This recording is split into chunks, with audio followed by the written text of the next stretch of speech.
Well, hello there, everybody. It is Brian Rundle, Black and White with Brian Rundle and Lana Quest. Tonight it is just me.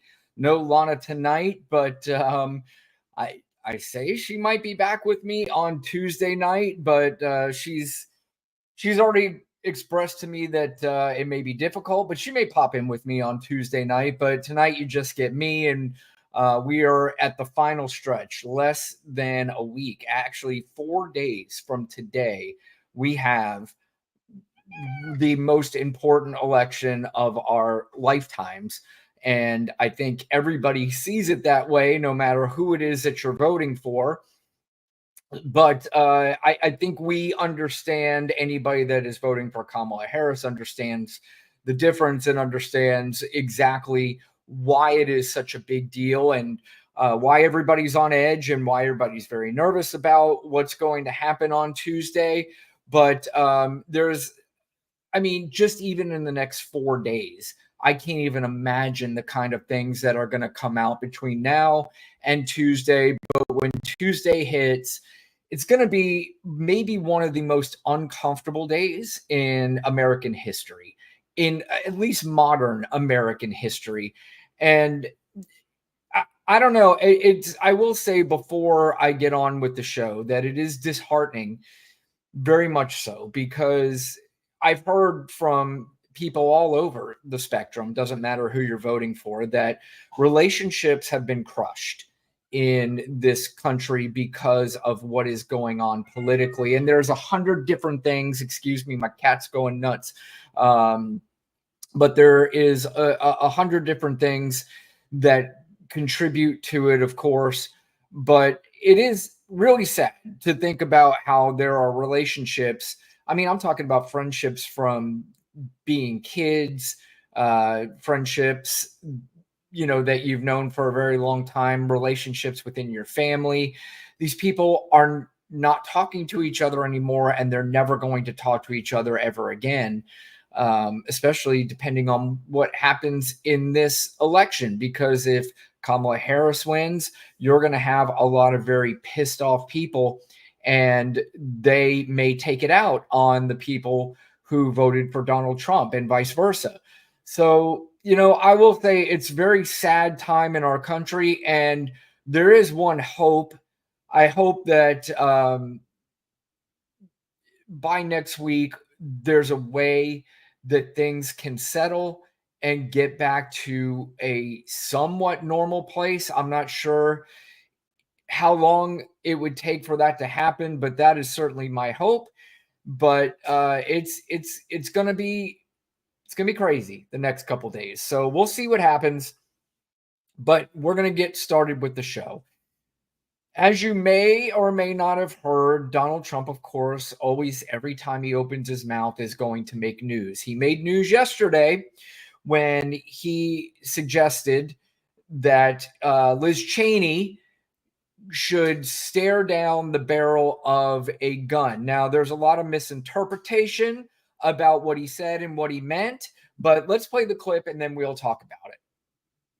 And, go a couple of years forward or go now. And I don't blame him for sticking with his daughter, but his daughter is a very dumb individual, very dumb. She's a radical war hawk. Let's put her with a rifle standing there with 9 barrels shooting at her, okay? Let's see how she feels about it, when the guns are trained on her face. So that comment, of course, made a lot of news, and there were a lot of people who were saying that Donald Trump said that guns should be pointed at Liz Cheney and that she should be shot and she should be killed. I understand that what he said, he was trying to compare it to what he was trying to say is that she's a war hawk. She likes to put people in war. How would you like it if you were in war? Let's see, if you liked it so much, then maybe you wouldn't, prefer war so much. So the bottom line is this: when you're running for president of the United States, to use any kind of language like that at all is just completely unacceptable. I don't really care what he meant by it. What he said was, let's see, and not to mention, because Donald Trump has the biggest dog whistle in the country. And when he says stuff like that, the people who follow him hear what he says, and they may take that a little differently, and they may want Liz Cheney to know what it feels like to have that gun pointed in her face. So did he necessarily say that he wanted her shot and killed? No, he didn't. But it doesn't matter. It's the language that this guy uses, and this is not fit for a president of the United States. And I know there's a lot of people in the country who view this kind of stuff and think it's cool, think it's funny, and think it's badass, whatever the hell it is, that whatever adjective you want to use towards Donald Trump. But really, it isn't. I mean, I've talked about this numerous times before. I prefer my politics to be boring, and boring.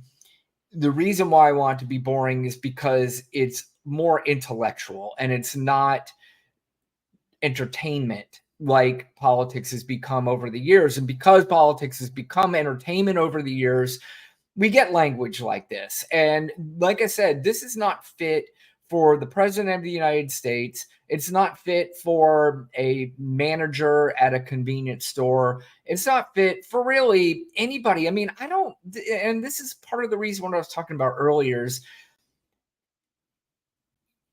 at least on my side, you hear Donald Trump say all the things that he said for years, and going back to what Biden said the other day about supporters being garbage. I mean, I've said this before. If you think we're going to compare what he said, what apparently was a gaffe, and let's say it wasn't. Let's say he meant to say that all Trump supporters are garbage. Let's just go with that. So there's no argument.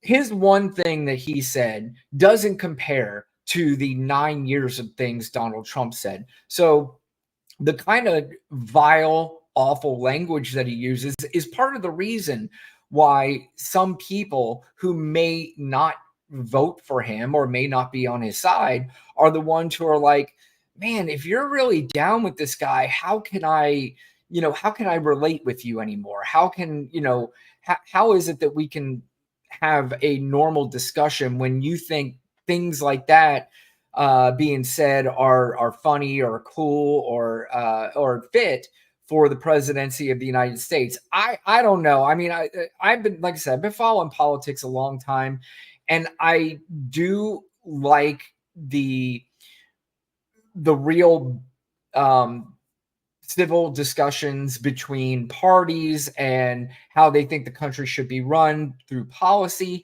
but not how it should be run through whoever gives the best professional wrestling promo. And that is something that's been bothering me for a long time. And I'm hoping that on Tuesday, we finally put an end, at least to the Donald Trump part of this entire political spectrum. But whether or not MAGA continues, we'll see. I don't know who has the charisma enough to carry that on, but I know they have a powerful machine enough behind them to carry it on. It's just a matter of who can carry it out. But speaking of things that Donald Trump says, he's talking to Tucker Carlson. By the way, and this is the hypocrisy of the whole thing, Tucker Carlson hates Donald Trump. There's literal proof that he can't stand him. When Fox News had to go through the court case where Dominion was suing them, there were a lot of things that came out. And one of those things were text messages from Tucker Carlson. And when these text messages came out, he basically said, I cannot wait until we get rid of this guy. Called him demon. He called him a demon, whatever it is that he called him. And he doesn't like him. But here's what he does like. He loves the power, and he loves that he's going to be involved in this administration, whether or not Donald Trump knows it or likes it, because there's a whole thing going on that I'm not even sure Donald Trump sees, because Donald Trump, in my estimation, is not smart enough or bright enough to see this. But there is a coalition around this new presidency coming in if Donald Trump wins. Donald Trump is the empty-headed vessel that will get them in. But when I say them, we are talking about Elon Musk, we're talking about Peter Thiel, and we're talking about Tucker Carlson. These people want to run the government. They're the ones who are going to be in control of what happens in this country. Donald Trump will be in control of nothing. They'll make him think he is because he's just very easy to manipulate. Vladimir Putin knows this. And my biggest concern, and anybody that listens to this, and if you think I'm being hyperbolic here, I mean, feel free to kind of do the research on your own. I've said this a million times. You don't have to listen to just me. I am repeating things that I have learned and I have read. So if there's a counter to it, send it to me. Let me know what the counter is. But there's plenty of evidence that Elon Musk is close to the Donald Trump campaign. Obviously, he is speaking at the campaign. Obviously, he is trying to give money, $1 million a day, to people who sign petitions on behalf of Donald Trump and the Republican Party. And obviously, there was a relationship between him and Peter Thiel. Peter Thiel was really big on getting J.D. Vance elected in Ohio in the Senate, and he spent tons of money. There's also clear evidence through the Wall Street Journal, who is owned by Rupert Murdoch, by the way, who owns Fox News. But they reported that Elon Musk has had regular contact with Vladimir Putin for the last 2 years. Tucker Carlson went over and he interviewed Vladimir Putin happily and went around Russia and talked about how great Russia was. So if you're kind of putting everything together here, Peter Thiel, Elon Musk, Tucker Carlson, Vladimir Putin, these are the guys who are going to be running the government for some strange reason. And by the way, 2 of those 3 guys, Peter Thiel, Elon Musk, and Tucker Carlson, 2 of them are not from the United States. They don't have the United States of America's best interest in mind. And obviously, neither does Tucker Carlson. Tucker Carlson has taken in this whole Russia is great thing. He rails against Ukraine and the Ukraine war and giving money to Ukraine to make sure that Vladimir Putin doesn't take over all of Europe and all the surrounding places around him. Make sure that Vladimir Putin doesn't attack one of our allies. This is one of the reasons why Donald Trump has said he wants to get rid of NATO. He wants to get out of NATO so basically Vladimir Putin can do whatever he wants to. Everything that I'm saying, there is a connection. Let's say you look into it, you acknowledge there's a connection, but you still don't believe it. I mean, still, why would you take the chance that there is a real possibility that that's true? But anyway, he's on the stage with Tucker Carlson. And again, we talk about the language. Women are going to be the deciding factor in this election. There's absolutely no question about it. Just look at the early polling numbers. Women versus men that have already gone out and voted is in the double digits higher than men that have gone out, which means that's big trouble for Donald Trump. And that also means men are going to have to come out in droves on Tuesday in order for Donald Trump to make up this ground. And I'm not sure how that could possibly happen, because on Tuesday, when it happens, if you look at the lines of everybody voting, it's not going to be 100% men. It's not going to be 75% men. It's not going to be 60% men. You could have 50-50. There are more women in this country than there are men. So just that alone, there could be at least the same amount of men that there are women who go out and vote on Tuesday. So that's already not a good sign for Donald Trump. But you would think that at some point he would understand that, but he clearly doesn't. Here he is talking about 2 prominent women in the Democratic Party, one he's running against, one he ran against, Hillary Clinton. First of all, I don't understand. Everybody keeps saying the Democrats can't get over 2016 and Hillary Clinton. It's you people who can't stop talking about Hillary Clinton. Jesus Christ. You people need to get over her already. But this is him talking about, actually, he's kind of compliments Hillary. I can't believe that, but he still has to dig at her, and Kamala Harris. who's a smart woman, much smarter than Kamala, but doesn't lie as much. Hillary was a liar, a horrible scoundrel, but this one lies so much. And she's a low IQ individual. She doesn't even know she's lying, I'm telling you. This is not what you want for your president. That has nothing to do with me. This is not what you want. She's a very low IQ individual. She's dumb as a rock, and you can't have that. You can't have that. We love our country too much. You can't have it. We just went through 4 years of it. You can't have any more. A country can only take so much. First of all, there's not one intellectual thing that he set up on that stage, and there's really never a time that he says anything intellectual. It's just what comes to my brain. What lowbrow names can I think of for these women? And in the meantime, continue to piss women off. Even the ones that may vote for him are stopping and going, dude, you want to win this thing? You might want to cut back on the talking shit about women, about how they're low IQ and not smart enough. Here's the deal, and I've had people talk to me about this, people who counter what I'm voting for, and they are insistent that Kamala Harris is not smart. And if this is the road you're taking, if you're really trying to convince people, you can convince each other that she's not smart. And I know that's a narrative that goes around in the MAGA circles that sticks really well, because just everything that goes around in the MAGA circles sticks. And I hear it regurgitated over and over and over again.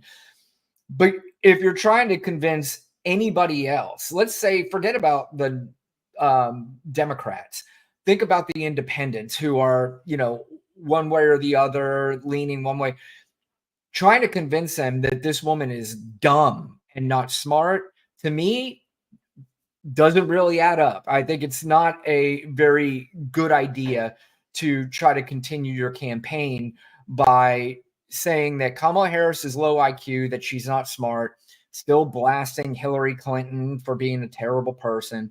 And he seems to do this. Now, again, he's an equal opportunity offender. He tries to offend everybody he can. But again, is this the kind of behavior that you want out of your future president? Obviously, a lot of people do.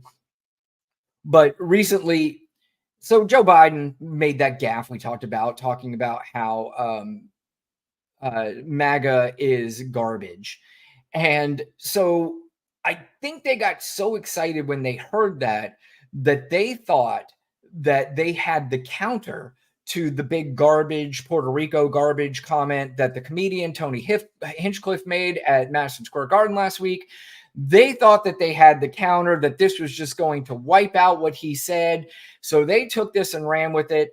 And I'm not really sure whose idea it was to have people dress up as garbage men. I think for Halloween, I saw a lot of the MAGA people were dressing up as garbage. It's not a really good way to try to get people to forget about the Puerto Rico is garbage line. I mean, you might see somebody from Puerto Rico who is offended by that, and they see all these people wearing garbage and driving garbage trucks, not heard the Joe Biden clip, and may confuse that they're still calling Puerto Rico garbage. One of the dumbest moves I've ever seen in my life. But I don't know, somebody told them to do it, and they slapped a Donald Trump sign on the side of a garbage truck for some bizarre reason, put Donald Trump in a garbage man uniform. He had a very short press conference and then went over to the garbage truck, and that's where the trouble ensued. 250 million people are not garbage. I can tell you who the real garbage is, but we won't say that. Okay, so walking over there with as much swag as he possibly can, goes for the door, and whoops, up. All right, old man, hop in there. Door almost knocks him over, and then 2 steps up. That was very, very bad optics for a guy who likes to come across as quote unquote alpha man. That was, a complete disaster. That did not work out very well for him. But Again, I'm not really sure who told him to do that. Wasn't really a good idea, and we'll see how that plays out come Tuesday. Speaking of Tuesday, now there's another thing. I'm not really sure what's going on in the whole MAGA world, but they're really, really angry at women. And they have this whole thing now against women, how they vote. And there's an idea that the man in the household really should be controlling the family vote.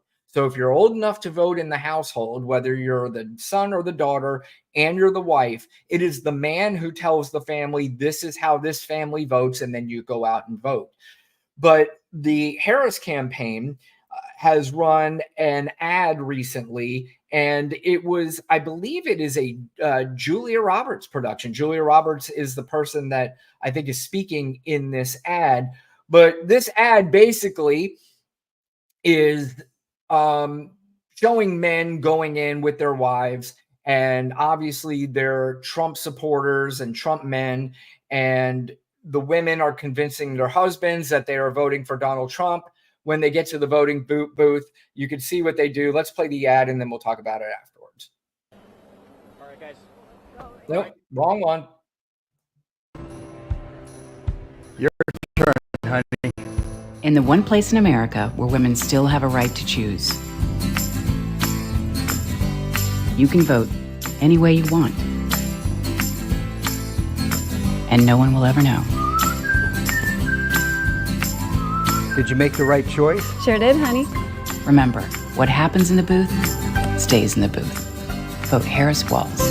Vote Common Good is responsible for the contents of this ad. Well, this ad really drove the so-called alpha guys over on the right completely insane. Sorry, somebody have Steffi, nobody's there. Sorry, guys. But this drove the MAGA guys absolutely insane. Charlie Kirk was one of them. Charlie Kirk was on the Megyn Kelly show, and this is another one. This Megyn Kelly, who, again, she was humiliated and embarrassed by Donald Trump on national television when he was in the debate. It was the Republican primary debate, and he just absolutely humiliated her by doing the blood coming out of her, whatever. And just because she asked him a question about talking bad about women. I mean, he's been doing this for a very long time. Megyn Kelly even suggested maybe this is not a good idea at the time. And, it turned out that he got away with it. He was able to still win the presidency. This time, maybe not so much, but Charlie Kirk is on with Megyn Kelly. And boy, Charlie Kirk, for these guys who call themselves alpha and they're supposed to be the tough guys, that literally sounds like he's in tears when he's talking about this. But he's pretty offended by this ad. He needs people to basically lie to their husbands, which they are promoting, by the way, which I find that entire advertising campaign so repulsive. It is so disastrous. It is just like I'll show it in a minute. It is the embodiment of the downfall of the American family. I think it's so gross. I think it's so just nauseating where this wife is wearing you'll show it, wearing the American hat. She's coming in with her sweet husband who probably works his tail off to make sure that she can go, and have a nice life and provide. Again, this is the old 1950s trope that it's the man who works in the household and he takes care of the whole family. There are a lot of independent women now, and women work. In fact, Megyn Kelly, the one who's just as angry about this, and I'll play it in a minute, she probably makes just as much or maybe more money than Charlie Kirk. Who knows? But this idea that it's a guy who works his tail off while, I don't know, what does he think the woman's doing at home? But let's let him finish. Provides to the family, and then she lies to him saying, oh yeah, I'm going to vote for Trump, and then she votes for Kamala Harris as her little secret in the voting booth. Kamala Harris and her team believe that there will be millions of women that undermine their husbands and do so in a way that it's not detectable in the polling. Yeah, you can be sure that is absolutely 100% happening. And that's the reason why there is a commercial about this, that, there are women who are going to go out and vote and not necessarily tell their husbands because they don't want to just deal with it. And a lot of it really has to do, it's not that they're going against their husbands, it's because they care about their own health. They care about their own bodies. They care that if they are raped, that they're not going to be forced to have a baby. They care that if their 13-year-old daughter somehow gets pregnant, that they're not going to be forced to have that baby. They care that if they're dying somehow on a table in an emergency room during birth, that a doctor may not perform what needs to be performed because he's afraid or she's afraid they're going to go to jail. So I'm not really sure what the big deal is there, but I'll tell you another person who thinks it's a big deal is, Jesse Waters. He compares it to having an affair by lying to him about who they vote for. I found out Emma was going into the voting booth and pulling the lever for Harris. That's the same thing as having an affair. That to me, oh my God! Let him finish. Go, Jesse. It's our day. That violates the sanctity of our marriage. On. Yes. What else is she keeping from me? Exactly. What else has she been lying about? Why would she lie to you? Have Jesse you threatened her? Why would she lie to you? Oh, they want me to tease. Why would she do that and then vote Harris? Why would she say she was voting Trump and then voting Harris? And I caught her. So and then she said, I lied to you for the last 4 years. So you admit you intimidate It's people. Over, Emma. That would be D-Day. Oh, boy. This hilarious Jesse Waters and the other guy that I think used to be a professional wrestler. What's his name? Tyrus or whatever his name is. I don't know. But just yucking it up about a woman who wants to make her own independent choice. And if she were to do that, then he compares that to having an affair. Now, I will say I've seen a lot of people posting on there. They said that their boyfriend or husband said they're voting for Trump, and she said, "Yeah, maybe it is kind of the same thing." So I'm out. They're breaking up, and if that's Jesse Waters' choice, if he wants to divorce his wife because she votes for Kamala Harris, you know what? Go ahead and do that. But to this idea where women making their own independent choices, you're comparing it to ruining the sanctity of the family, or you're having an affair. I don't know. That's to me, that's just crazy, because the women that I've always had in my lifetime, I prefer strong, intelligent, independent women. I don't want some submissive woman who's going to do everything that I tell her to do, because first of all, that's not fun. There's nothing fun about that.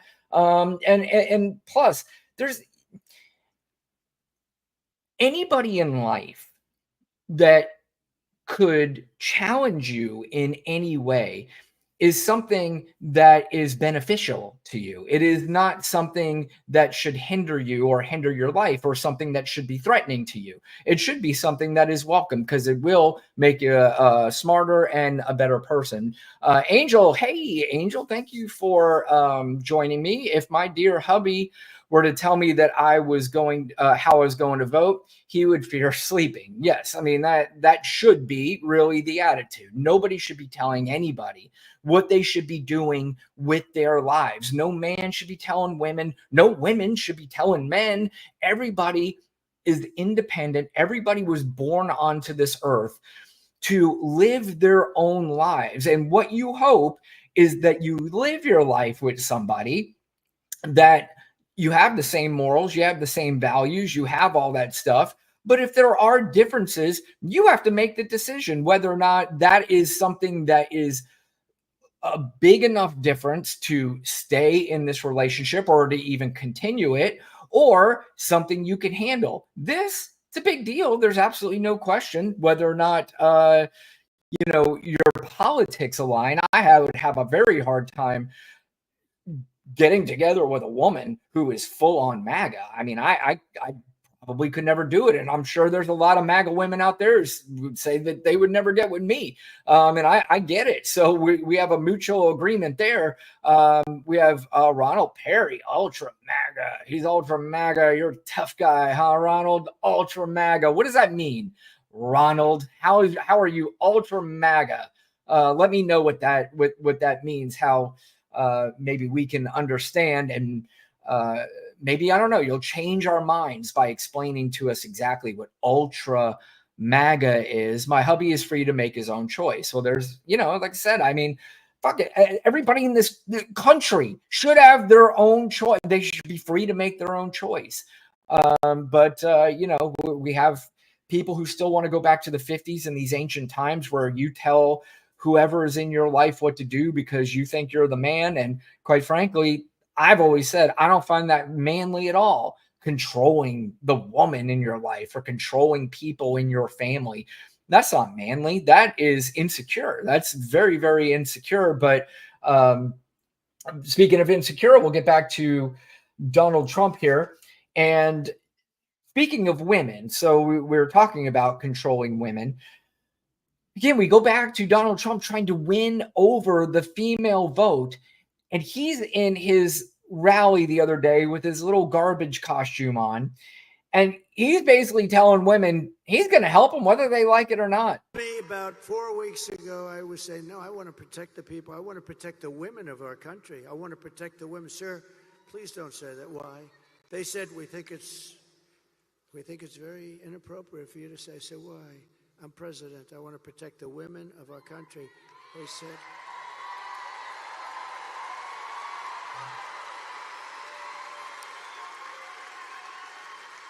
By the way, I'm always disturbed when Donald Trump's up there and he's talking about protecting the women and the men in the crowd are clapping and cheering. Just for the rest of this clip, yeah, just look at a few of the guys in the background. Like, how are you a dude and you're clapping about another man talking about protecting your woman? To me, ooh, that's not very. Maybe that's what ultra MAGA is, though. They said, sir, I just think it's inappropriate for you to say, pay these guys a lot of money. Can you believe it? I said, well, I'm going to do it whether the women like it or not. I'm going to protect them. Sorry, there are fireworks for some reason going out behind my house. Is today a special day or some shit? Why are people shooting fireworks outside my house? But I don't know is today something? Does anybody know? Let me know if you do, but it's scaring the shit out of my poor dog, as you can see her right behind me. And it's actually distracting me. But anyway, we will continue to go on. Yeah, this is the guy that's trying to win over women, saying, look, listen, ladies, whether you like it or not, this is what I'm doing. And sure, you might have the subservient men in that audience who are going to clap and bow down to the master and say, yes, sir, protect my woman because I sure can't. And you're also going to have, for some reason, some women, like a Megyn Kelly, who was humiliated and embarrassed in front of the entire country, but she is still fully on board with Donald Trump. This is also the same woman that was sexually harassed at Fox News at her workplace. And you would think that she would be a little bit more sympathetic towards women. I know she went on a rant after the Madison Square Garden rally that maybe it was a little too bro-tastic, but she's still fully on board, and there's really nothing you could do to sway a Megyn Kelly, because for Megyn Kelly, it's really more important. You can embarrass her, you can humiliate her, and that's quite okay, just as long as you don't have a black Santa Claus somewhere, because that will drive Megyn Kelly batshit fucking crazy. Moving on, I've had a few clips of people who I really haven't been a big fan of on lately. I had Charlemagne the God on the other day. Not really a big fan, but I like what he did with Anderson Cooper and basically called out the media and said, what you're doing here is out of control, and you're normalizing, Donald Trump, and you're comparing Trump and Harris like they're the same campaign, and we need to treat them as such. But they are two completely different campaigns, and they should not be treated as such. And the media is failing this country, and that's the reason why I don't watch CNN, I don't watch MSNBC, I don't watch cable news. But Joe Rogan had J.D. Vance on the other day and was talking to him about Roe v. Wade. Let's listen to the conversation and we'll discuss it. In the zeitgeist is that abortion had always been, Roe v. Wade had always been the law of the land. And then all of a sudden that was taken away. And you have these religious men who are trying to dictate what women can and can't do with their bodies. Yeah. Yeah. No, look, I mean, again, I understand that. I understand the pushback against that. But I think you can go, like with so many other issues, you can go way too far about it. And it becomes trying to celebrate something that at the very best, if you grant, I think, every argument of the pro-choice side, it is a neutral thing, not something to be celebrated. I think there's very few people that are celebrating, though. Yeah, I mean, there are very few people that are celebrating. And again, this is J.D. Vance, who is dancing really around the question. He 100% wants a federal ban. He said it. He said he wants a federal ban on abortion. And he knows it's not it's not a popular opinion. So he has to dance around it until this election is over. Same thing with Donald Trump in Project 2025. He's trying to pretend like he knows nothing about it, like it's not going to be part of his administration. Donald Trump, again, he's not going to have any say in it because this government 100% will be run by a lot of people not named Donald Trump. So, that's where we could be heading if Kamala Harris does not win. I think we talked about this the other day, that really the House too, the Democrats winning the House is going to be the most important thing that happens, because if not, then we're going to have shenanigans on leading up to the certification of the election. If Kamala Harris wins, but they don't win the House, then there's going to be a lot of trouble, because you're going to have a House that is not going to certify this election, and they're going to hand it to Donald Trump. And it is going to set this country, I mean, we're already set back decades. It's going to set us back centuries. I mean, it is going to be really bad if they don't win the House. But winning the House and winning the presidency are going to be the two most important things. Obviously, want to win the Senate. That one's going to be a little bit more difficult, but the House and the presidency are going to be the two most important things. We'll talk about what we think is going to happen on Tuesday towards the end of the show. But next clip that we have here, and I apologize, guys, I'm a little off my game tonight because I'm distracted by these fireworks going on outside. I mean, I don't know if you can hear them, but they are literally, it sounds like it is right outside my door, and it is loud, and it scares the shit out of me, to be honest with you. Hell, I feel like I'm doing a podcast against Donald Trump. At first, I thought it was somebody shooting at me. Of course, I'm kidding, but we can talk about scary things that could happen.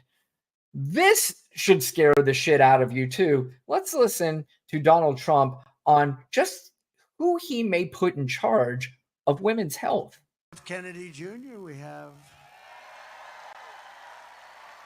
And he's going to work on health and women's health and all of the different reasons, because we're not really a wealthy or a healthy country. To my understanding, Robert F. Kennedy has absolutely zero credentials to be in charge of women's health, men's health, and my dog or my cat's health, anybody's children's health, his own health. That to me is scary. And here he is basically verifying what Donald Trump had told him. I think that President Trump has promised me is control of the public health agencies, which are HHS and its sub-agencies, CDC, FDA, NIH, and a few others, and then also the USDA, which is key to making America healthy, because we've got to get off of seed oils, and we've got to get off of Folks, this is what we are up against if Donald Trump and his people win. We are going to have the most unqualified cabinet in the history of this country. It's going to be filled with conspiracy theorists and anti-vaxxers like Robert F. Kennedy Jr. It's going to be filled with basically oligarchs like Elon Musk, the richest man in the world, who really wants to take over this country and has regular conversations with Vladimir Putin. This is not me reading it from a QAnon type website. That is me reading that from the Wall Street Journal reported that. And again, if you want to, everybody always likes to go, oh, the Wall Street Journal. A lot of people, when they say that, they don't even realize that it's owned by the same guy that owns Fox News.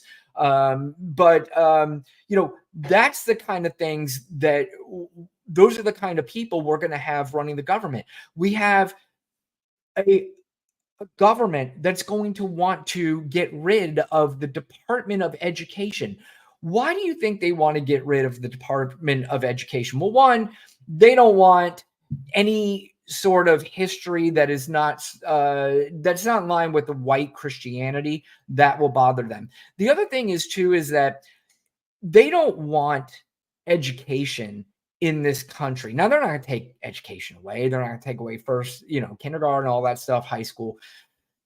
But what they do want is they want to punish colleges. They want to make education and fit it in a way that they deem okay and that they deem acceptable, because what they really don't want is an educated public, because an educated public does not vote for them. That's clear. That's in the numbers. Look at all the polling when you see people with college degrees. People with college degrees are always going to vote way more for Democrats than they are for Republicans. And why is that? Because they're just more educated. They understand more about what's going on than the people who don't educate themselves on things that are going on. You'll notice a lot of people are very easily duped into believing things like, I mean, ridiculous things like the government controls hurricanes and steers it towards red states, like the election was stolen, like pets are being eaten. I mean, again, I said this before on numerous shows. If you have at least a junior high school education and you still believe that, that is very, very concerning that you can believe things like this, but they don't want educated people. And the funny thing is that a lot of the people that this is coming from, they're all Harvard, Princeton, Yale graduates. These people are the most elite educated people, and they're trying to tell people, you don't need college. You don't need that kind of education. Go to vocational schools, which is great. You should go to vocational schools. But the vocational schools are only going to teach you what you're going to learn in that particular field, which again, I think vocational schools are fantastic, and they do a great job preparing you for certain careers. But colleges, universities, things like this, they teach you more than just what you're going to school for. If you walk around a college campus, a university, you're going to see different cultures. You're going to be around different people, and you're just going to learn a different way of life just by going to college. That's what happened with me. Not that I didn't understand other cultures or anything like that, but you do see more when you go out on a college campus and you see other people and you see other religions and just somebody not exactly like you.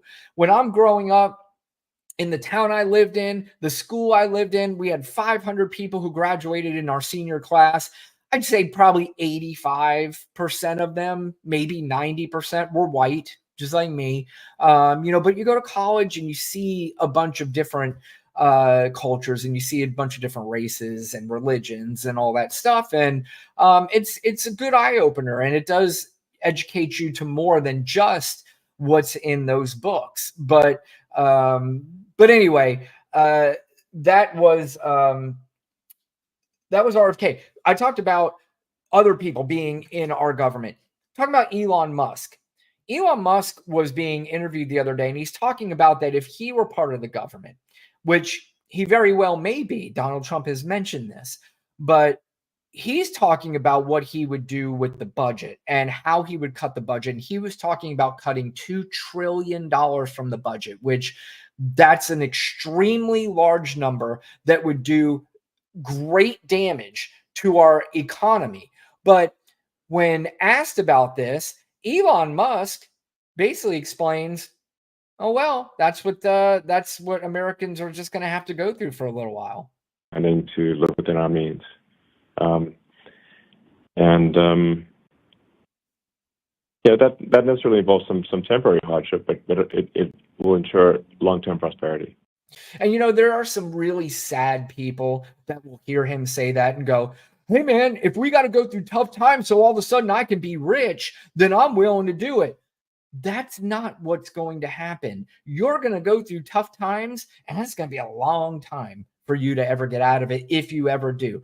Elon Musk, Donald Trump, J.D. Vance, Peter Thiel, and certainly Vladimir Putin do not give a shit about you. They don't care about your paychecks. How are people not understanding this? How do people think that Elon Musk really wants you to be wealthy? Elon Musk does not care about you. He just literally said, you'll have to go through a temporary hardship.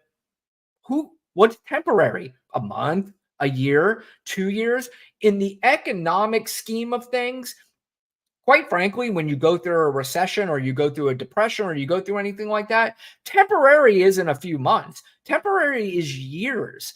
We had to go through the great crash in 2008, and it took a few years to come out of that. We just had COVID. It took a couple of years to come out of that. So temporary is not something a lot of people can afford in this country. And I've had this conversation ad nauseum millions of times. There are people who still think our economy is in the toilet. Our economy is doing incredibly well. I say this every single time I do a podcast. I feel like I have to say this every single time because I still hear people talking about they want to vote for Donald Trump because their 401k.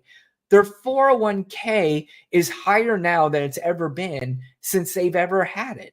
Why is that? Because the stock market, the S&P, it's the highest it's ever been, and most 401ks are tied into the stock market.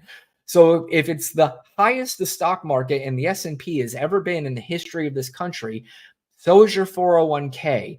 So why you would give Donald Trump credit for your 401k? In fact, your 401k has more than doubled since Donald Trump has left office. The economy, we now have inflation down to 2.1%, which is exactly where the Federal Reserve wants it to be. That's where they want it to be. We have come out of this struggling economy from COVID, and we have done it better than any other country in the entire world. I've said this a million times, and I'll continue to say it because it just needs to continue to be said.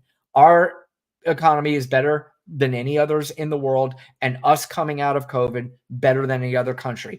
Angel North agrees. She says U.S. is doing better than the UK, Germany, etc. Better, Angel, you're exactly right.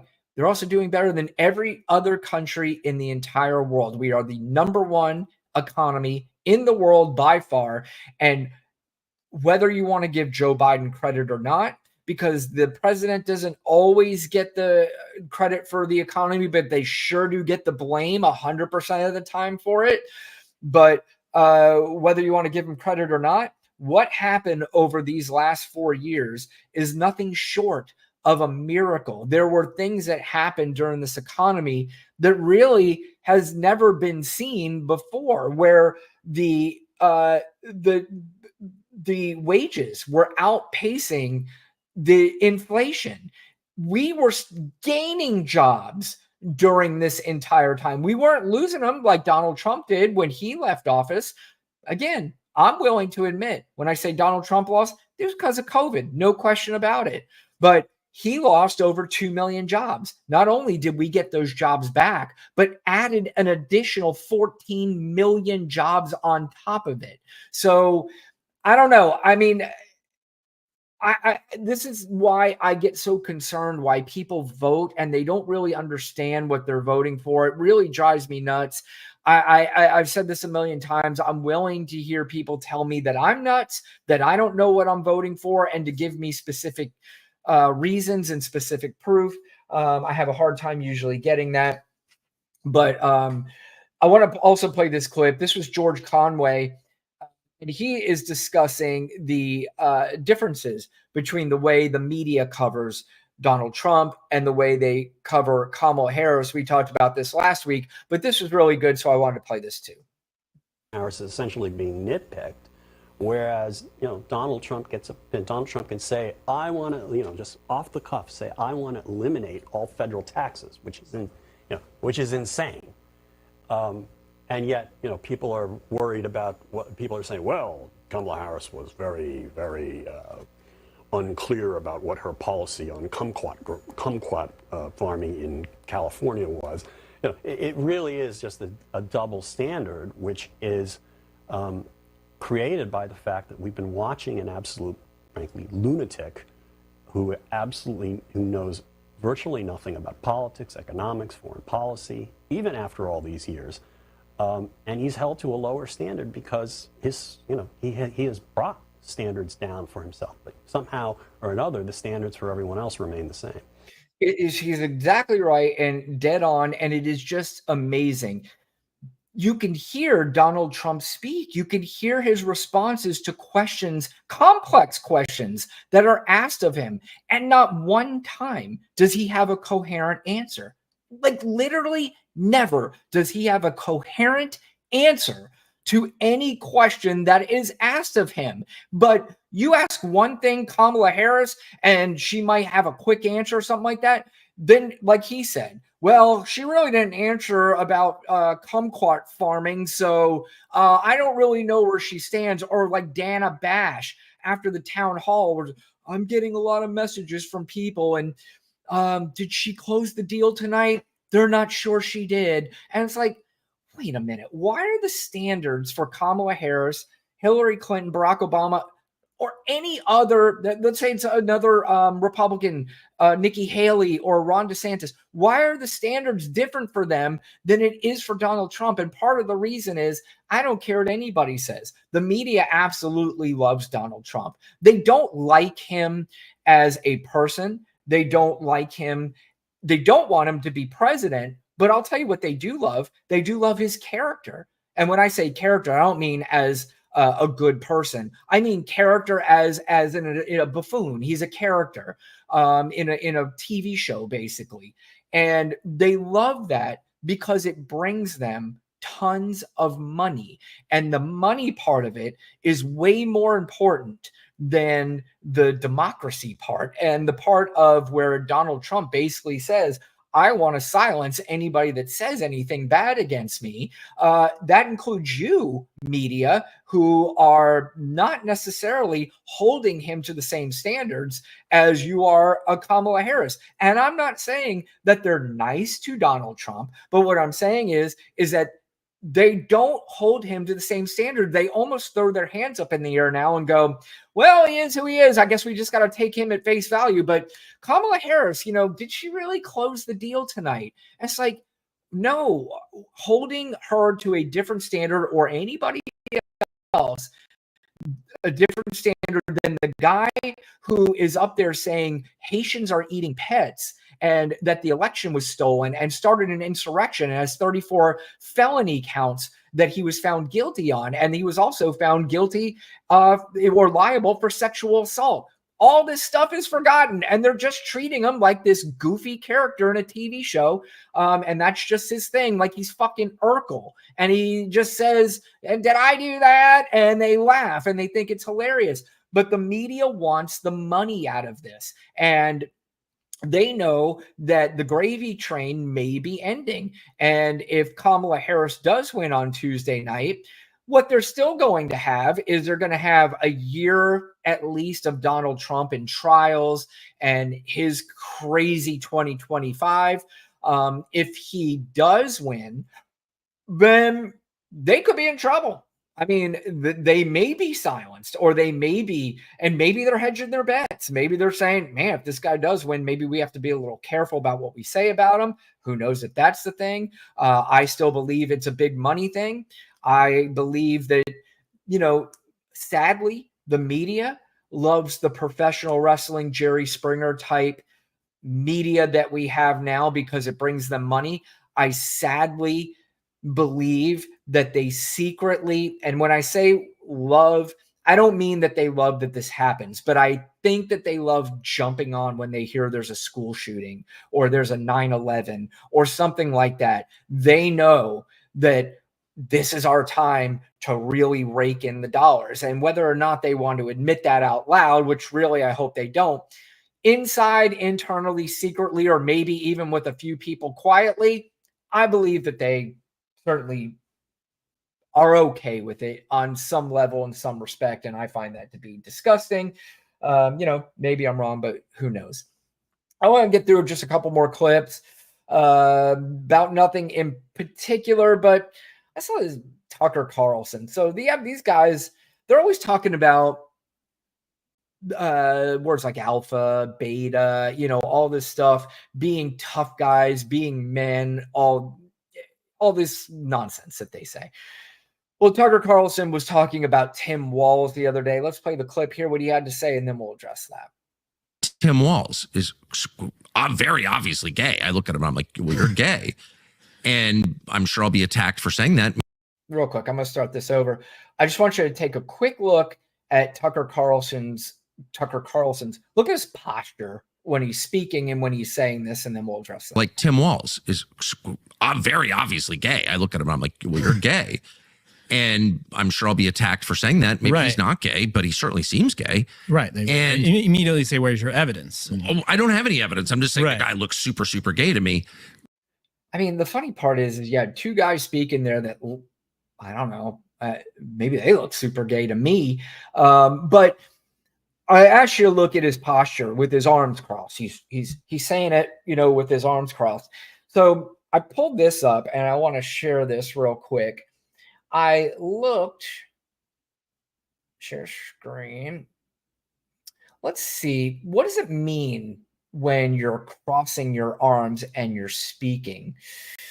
Well, this says right here, if you could see this, when you're crossing your arms and you're speaking, it shows stress or insecurity. Very interesting. When someone is feeling uncomfortable during a conversation, or when the person they are talking to says something that triggers their anxiety, they may cross their arms in a subconscious attempt to protect themselves. And I found that very, very interesting, that the thing that he felt like he wanted to say about Tim Walz, he was saying it in a very insecure posture. So I don't know. A psychiatrist may want to take a look at that. I'd be very interested to hear what they think about his posture when he's talking about somebody else being gay. I don't know. I've said before, I think a lot of times you hear these super religious people who are really show their anger towards gay people, and there may be some secret feelings there that they're trying to suppress. And it's anyway, I found that very interesting. And, Tucker Carlson calling other people looking very, very gay. I don't know. I find that pretty rich.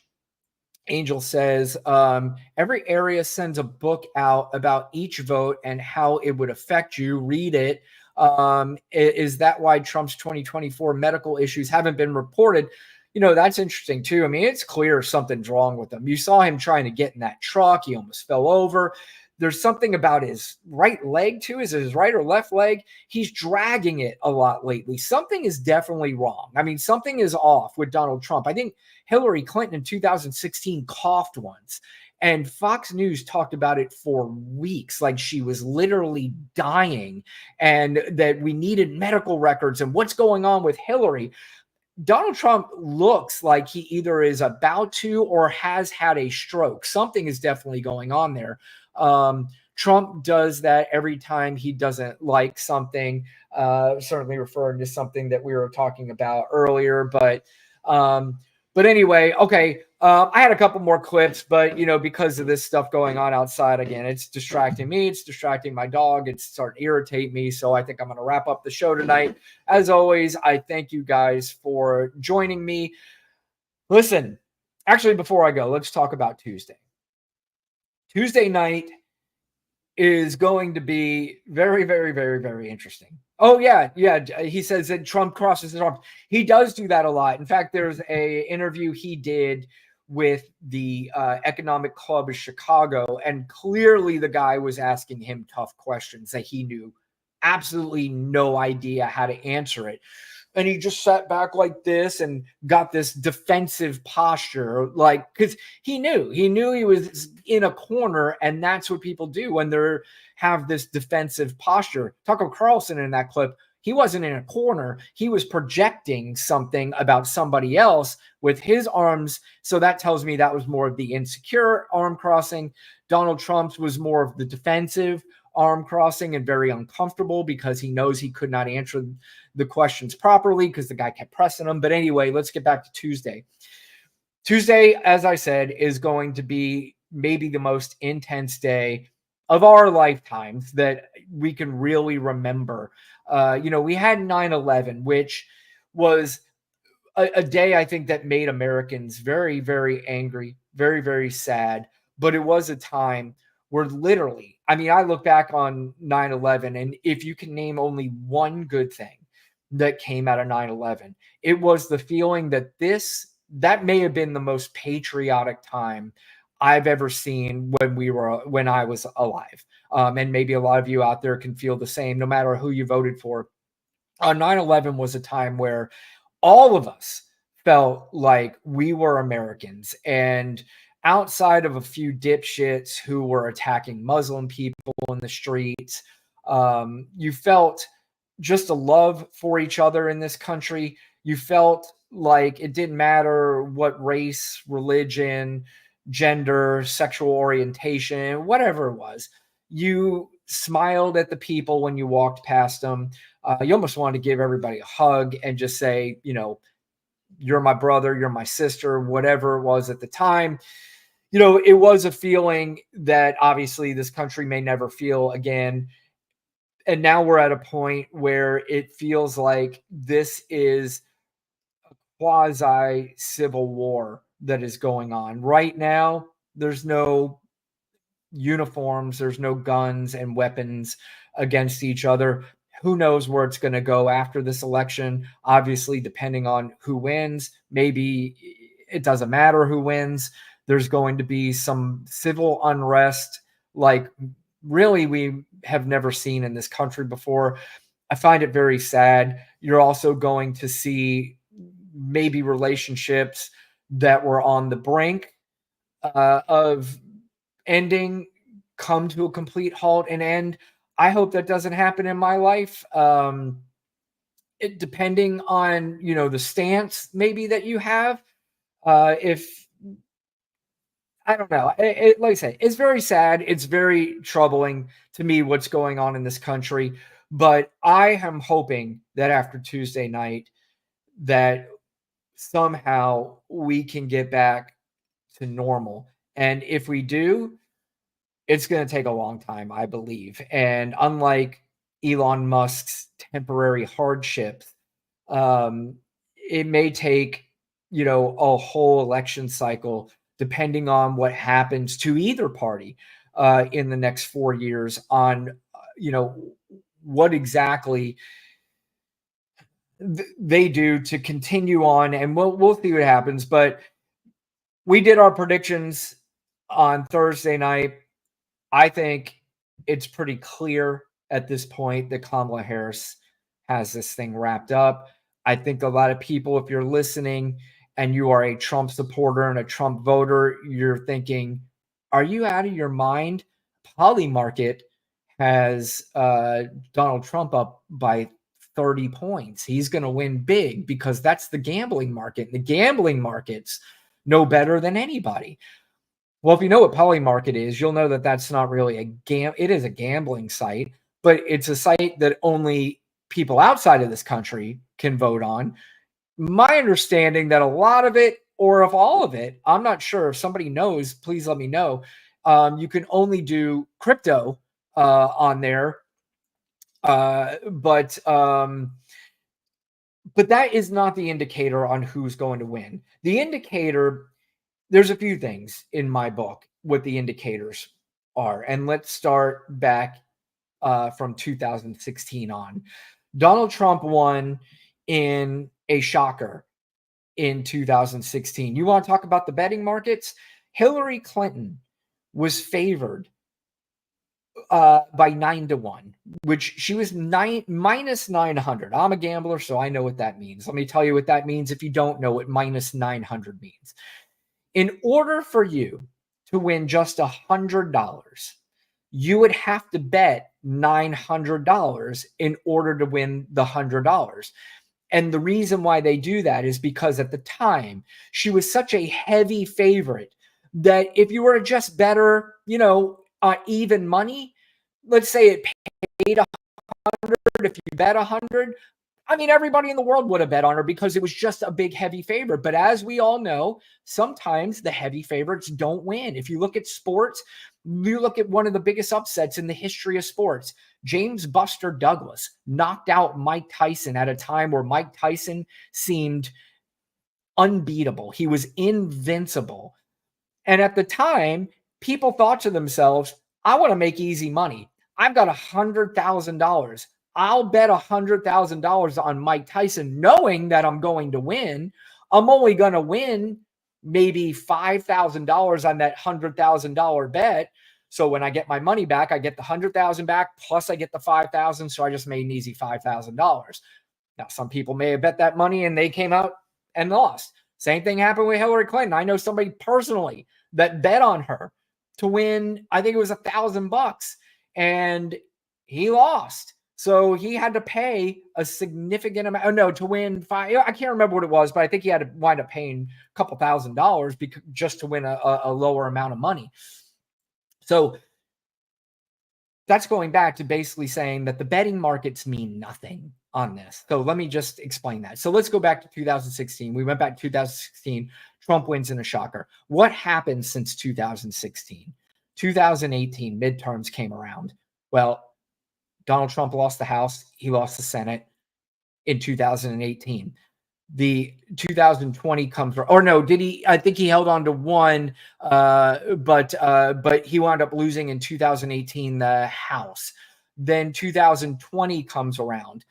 He loses to Joe Biden. Joe Biden wins the House and he wins the Senate. 2022 comes around. It was supposed to be this huge red wave. Everybody was talking about it. The polls were showing it, this huge red wave, and that did not happen.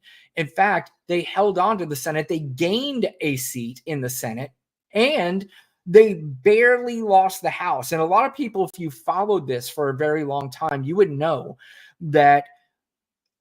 And then whenever there is a midterm, the party that holds on to the presidential power usually has a hard time holding on to the House and to the Senate. Well, not only did they gain a House in the Senate, or gain a seat in the Senate, they lost the House, but they barely lost it. They didn't lose it in the manner in which all the pundits were saying that they were going to lose it.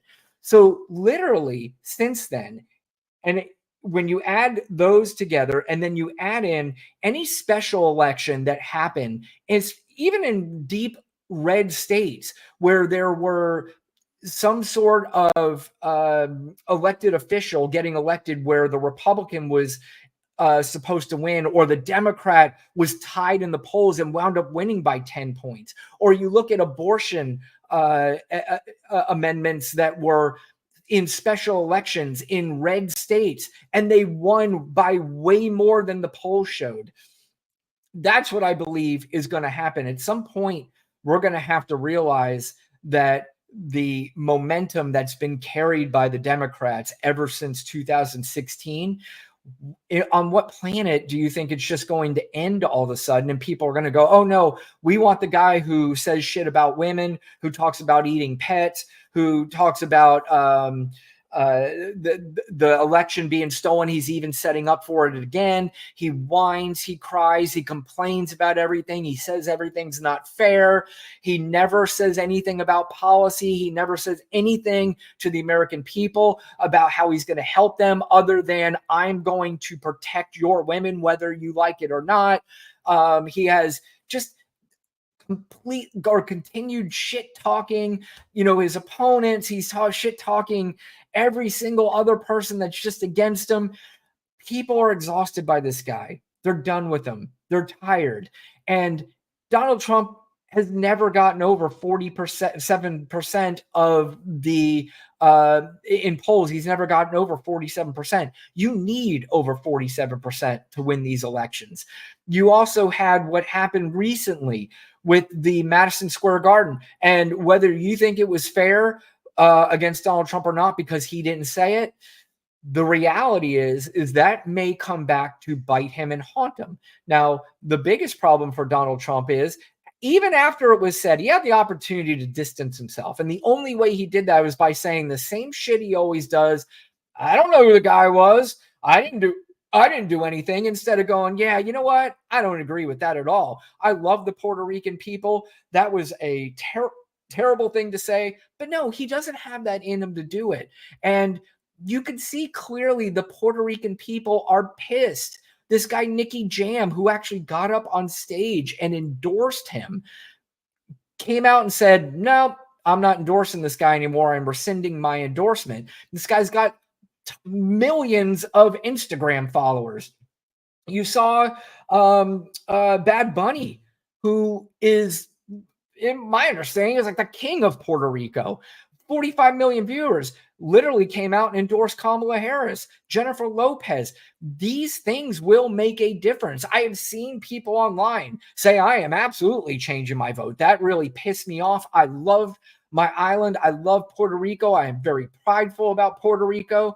And I don't think people realize, because we're talking about an election on the margins, which means it's just going to take a few more votes here and there to make a big difference. And you know what? Those votes could make a huge difference when you have a large Puerto Rican population in Pennsylvania, when you've got it here in the state of Florida, where you got it in every swing state.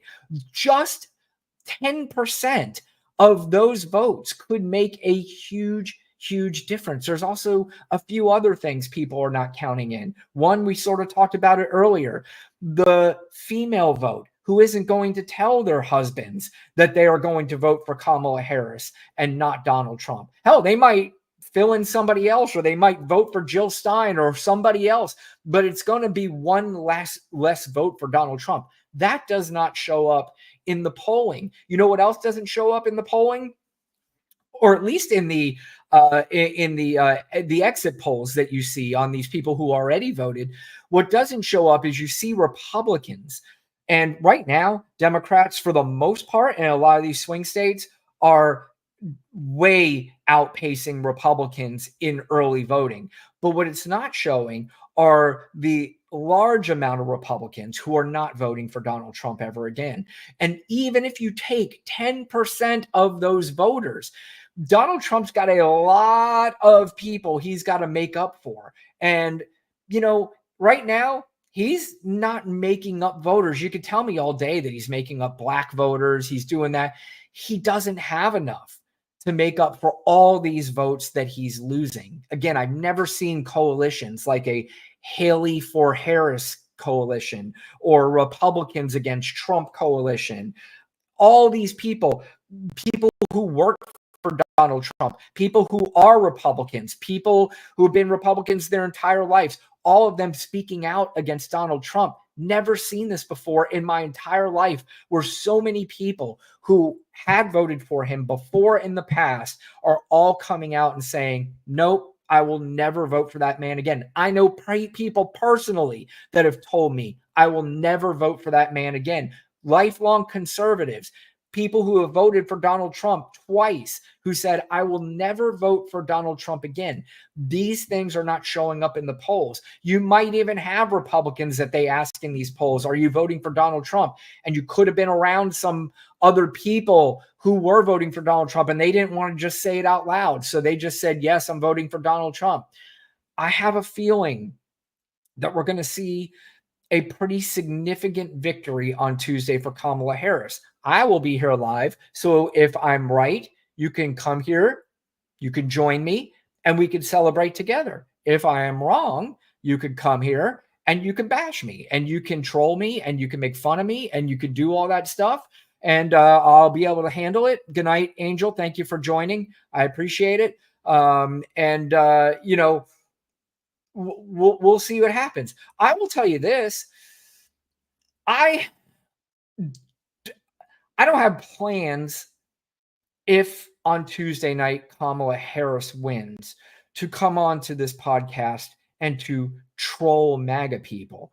I don't think that's healthy unless they want to come in here and try to troll me, even if Kamala Harris wins, because I get it all the time. I get MAGA people coming in here all the time trolling me. And, you know, you had the ultra MAGA guy and there was only one of them tonight, but you know, I don't have plans on rubbing it in your face. I will tell you, I will be very satisfied and very happy.